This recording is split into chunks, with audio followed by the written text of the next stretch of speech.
Hello, welcome to Happy Hour. This is a good old iced lavender latte. We're keeping things simple today. Let's talk London. I am way behind yapping about this trip. Oh, this should have been tea. Oh well. To catch you up a little in case you haven't seen, I recently graduated from the University of Hertfordshire with my Master of Arts in Literature and Culture. Thank you. Thank you so much. I actually finished it back in September, but the graduation ceremony was in February. And while I did all my coursework remotely, I really wanted to attend my graduation in person. Also, what a perfect excuse for a trip to the UK. Not that I need an excuse. I've done it before without an excuse. This was not a super long trip. February is not the most ideal time to travel, especially with a kid in school, so we kept the whole thing pretty quick. We also decided early on that it made the most sense for us to stick to London and just do one day up and back to Hertfordshire for the day of the ceremony. I knew I wasn't going to have time with my professors. The one who would have been able to be there in person had a family commitment and sent her well wishes in advance. Another had some health needs to see to. The rest were kind of scattered around because just as we learn remotely, they teach remotely. So while I liked the idea of staying somewhere in Hertfordshire, it didn't make the most sense for us as we started planning. Also, I wanted to be fair to Kiddo. There are a finite number of things that really captivate her attention, and I knew those would be a lot easier for us to find in London during what little time we had there. I will also add, before anyone tries to say you should have done this or that, I have done a solo trip to London, my husband has been to the UK with his side of the family, and the three of us did do a bigger trip 2 years ago that included a handful of the bigger touristy things in London before our trip up to Edinburgh. So, none of this, what about a tour of Westminster? Kiddo does not care about Westminster, I'm so sorry. What about the V&A? I'm obsessed with the V&A. I've been to the British Library, to Somerset House. I dragged Kiddo to the Natural History Museum. We had a great time. I promise you these are things we have done and considered. But we did not stand out in the February cold to watch the changing of the guard at Buckingham Palace this time around. Not the purpose of this trip. Now let's get into what we did get a chance to do. We flew out on a Monday night and we red-eyed through Iceland. If there's one thing I hate when I travel, it's connecting flights. But by the time we had all the graduation info and were ready to book our flights, flying direct was going to be 3 times as expensive. So connecting flights it was, through Reykjavik. I really do want to go back to Iceland and actually see Iceland, but for this visit, we hopped in and out. The Reykjavik airport is really nice though, super clean, very quiet. US to Iceland took about 5 hours, very quick layover, then another couple of hours to Heathrow. Deplaned and got through immigration super easily, and then an hour on the Piccadilly line into the city on Tuesday morning. Lucky for us, our Airbnb host was gracious enough to let us check in early. We stayed super close to King's Cross Station, so we walked off the Piccadilly line and straight to our stay right around noon. Quick little nap, which I know a lot of people don't recommend, but it was 1 hour to crash and regroup, so we could feel a bit more rested and ready to have a full afternoon out in London. I'd meant to take Kiddo to an afternoon tea the last time we were in London, but the timing didn't work out, so it was the first thing we did for this trip. But on our way to tea, we caught sight of a fire station. If I haven't mentioned it before, my husband is a firefighter, and one of his favorite things to do when we travel is to trade patches. He brings a handful of patches from both his department and his station to swap with other firefighters wherever we go. He's gathering quite the collection. And we were in luck because Euston is not only one of the oldest stations in London, so the building was really cool, it's also the busiest, so we got to see the engine run a call. We had a wonderful chat with a couple of the firefighters, we got a little tour. Sweetie geeked out a little over some of the apparatus that distinguish a British fire truck from an American one, and they did indeed have station patches to send him home with. First souvenir of the trip.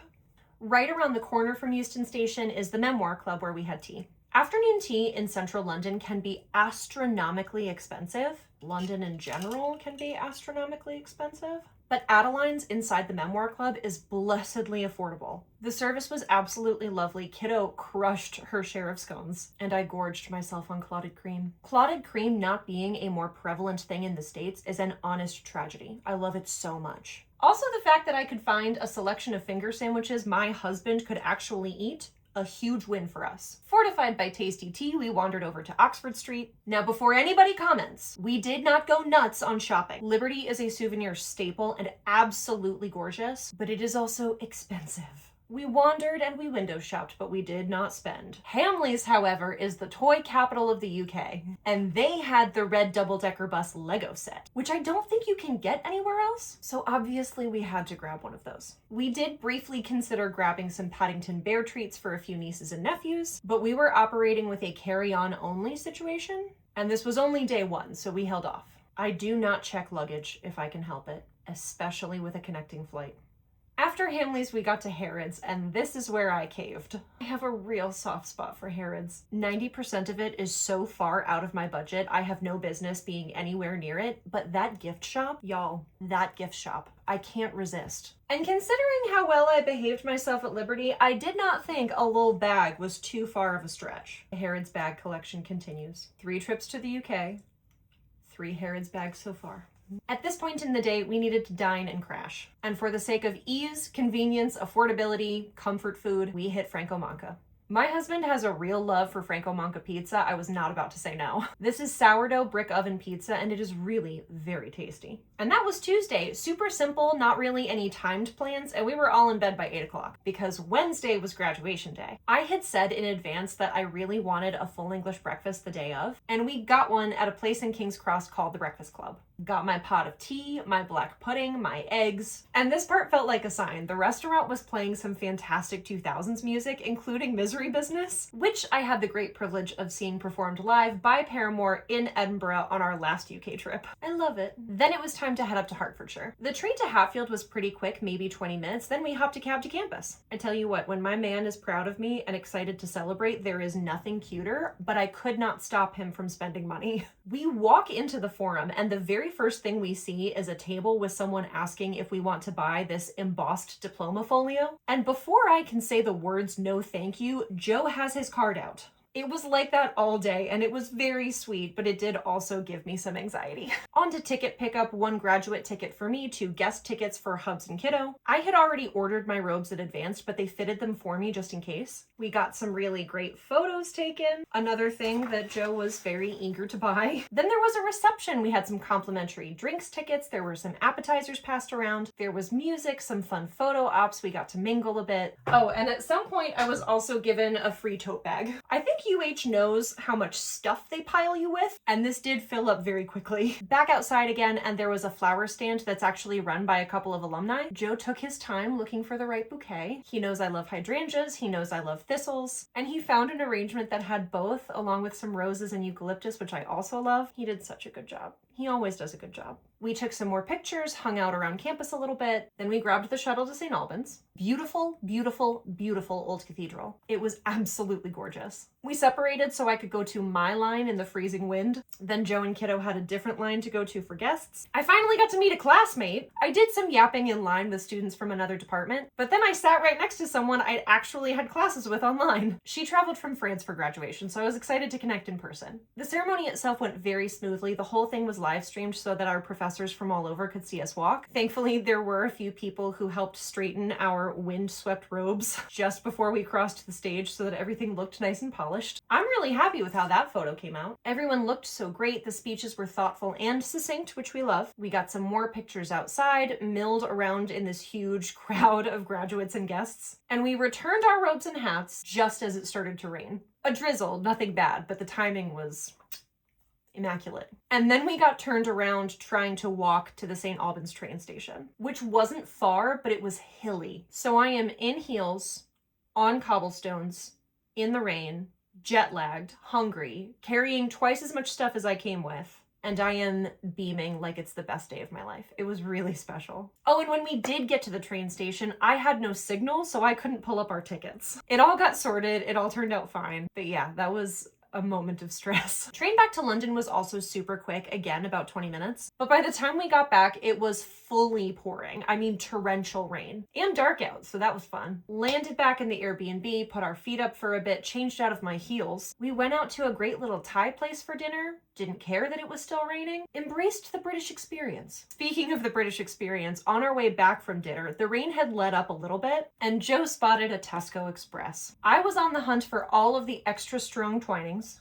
which I found. Joe knows how much I love Jammy Dodgers. We found those as well. And a new treat I hadn't had before, jam and cream rings. We annihilated those. Kiddo got herself some chocolate digestives, which she prefers over hobnobs. She also tried Tim Tams for the first time. She's fully addicted to those now. We just made a little Tesco run after dinner and snacked in our PJs before bed. Altogether, a fantastic day. I was really happy. I'm still really happy. We got a full night of good sleep, all absolutely toast after a very busy day. Then on Thursday morning, we were raring to go. Grabbed a quick breakfast from the tents out in front of King's Cross. There was a Spanish bakery that had a sandwich Joe remembered loving when he lived in Spain. When he says the word torta, he's talking about an egg and potato flatbread sandwich. When I hear the word torta, I hear cake. Either way, he was very happy to get a very nostalgic breakfast from one of the vendors. Kiddo beelined for the pain au chocolat. I grabbed a croissant and a coffee and we were good to go. Hopped on the tube, got down to Canary Wharf first thing in the morning, where we took an Uber boat along the Thames. It was not our first time seeing Tower Bridge, not our first time seeing Westminster and all those sites, but it was extra cool seeing everything from the water. I love a boat ride. We just kicked back for an hour and cruised. Had the best view straight off the bow, snacked on our breakfast. Okay, this is funny. On my life, I did not plan this. I had no idea this boat would have a bar on board, but it did, and it's vacation. So what's a can of gin and tonic at 10 in the morning on a Thursday amongst friends? We took the boat all the way down to Putney, had a beautiful, easy morning, grabbed the tube to Richmond. Richmond upon Thames is the cutest. The weather was pretty mild, not too cold. That whole area is not crazy busy. It's super walkable and very easy to just snake through and wander. Many a side street full of shops and pubs, including the Prince's Head, which is the pub from Ted Lasso. Our one silly Ted Lasso souvenir was a little box of Rebecca's shortbread biscuits. I hate to say it, but I've had much better shortbread. It was fine. We knew it was for giggles. We definitely stopped into a couple of bookstores. We found this cute little comic book shop called Raygun. We walked along the water. We saw this beautiful bridge and the boats docked along the bank. I really love Richmond. It was my first time in that part of London and I'm in love. We also had tickets to Kew Gardens for that afternoon during the Orchid Festival. We grabbed lunch at a place called Tap on the Line. Delicious before walking over to Kew. The map makes that place look endless, but I found it very walkable. Everything was really flat and well marked. We saw so much. I loved the Palm House. We got great photos from the treetop walkway. The Great Pagoda was so cool. And especially because my master's thesis was about retellings of Greek mythology, I had to see the Mediterranean Garden. District line back to central London, quick stop at Piccadilly for one reason and one reason only, and that is Hatchards. We're super familiar with Piccadilly and Trafalgar, so we didn't have plans there for such a quick trip. But Hatchards is a crowd favorite. This is where I finally grabbed my copy of Catabasis. Yes, I know people say Catabasis, bear with me.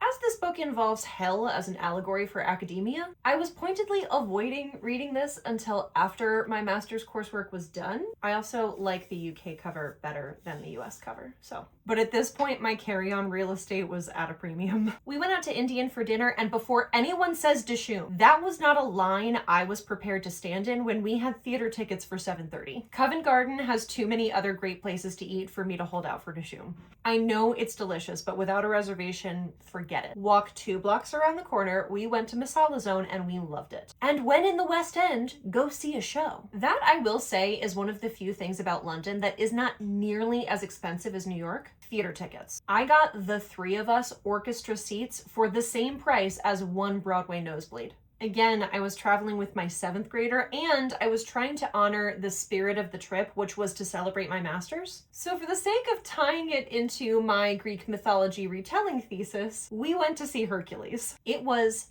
fabulous. We had a great time. There were some significant changes from the film, but they made sense within the restrictions of being on stage with actual human beings. Hades, he was fantastic. The Muses blew me away. We'd been seeing posters of the show all over tube stations the entire trip, so to have our last night in town be Hercules, that was really special. Packed up all of our trinkets, crashed hard. Friday morning, we knew there was another group staying at our Airbnb the day we left, so as a bit of a thank you for allowing us to check in early, we were up and out of there first thing. Early checkout to give them plenty of time, and we just took our bags with us to breakfast. Bill's is a chain restaurant in London that had all kinds of promotions around Pancake Day, which I had not realized we missed. Pancake Day in the UK is on the same day as Mardi Gras, and the origins are very similar. You gorge yourself the day before Lent starts on Ash Wednesday. Too much going on, I missed Pancake Day. But we went to Bill's for pancakes anyway. And the one on Baker Street is very close to the Sherlock Holmes statue. Gotta say a quick hello to the detective before we leave. After that, back to Heathrow, my last second of shopping. Oh wait, at some point on Thursday, we sent postcards to ourselves. I forgot. But of the 3 we sent, we've gotten 1. I'm hoping the other 2 turn up eventually. Anyway, airport. I did get a post box magnet, some Fortnum & Mason coffee. I thought about getting some duty-free gin, but my existing collection needs thinning out before I stock up on any more. Connected back through Reykjavik again, grabbed a quick lunch at the airport in Iceland, made it home Friday afternoon, zipped through customs. Anything to declare? Tea and biscuits, sir. Thank you so much. Have a lovely evening. I could not be happier with how that trip went. Yes, it was quick. Yes, I always want more time to explore, but for a few days built around graduation, I consider myself enormously fortunate to have had that experience at all. I'm so happy to have brought my family. They were so excited and proud of me. The fun stuff we got to do around it all worked out really well. And there will be more trips back. There's plenty to see and do in the UK that we still haven't gotten to yet, but that may take a pause for another year or two. We have other exciting places to go in the immediate future. As for school, I have definitely considered my options regarding a PhD program, and that's probably going to wait another few years. It's much more likely I will either do a second master's or a graduate certificate or two within the next 5 years, but my aim toward a PhD is going to wait until after kiddo is done with high school. I'm only 35. There is time. And I can get some teaching experience during that time as well. I feel really good about where I've gotten. If you enjoyed this video, please like and subscribe. If you're seeing this on Bindery, thank you so much for your support. And if you're seeing this on YouTube, check out my Bindery linked in the description below. But no matter how you found me, thank you. I'm so happy you're here.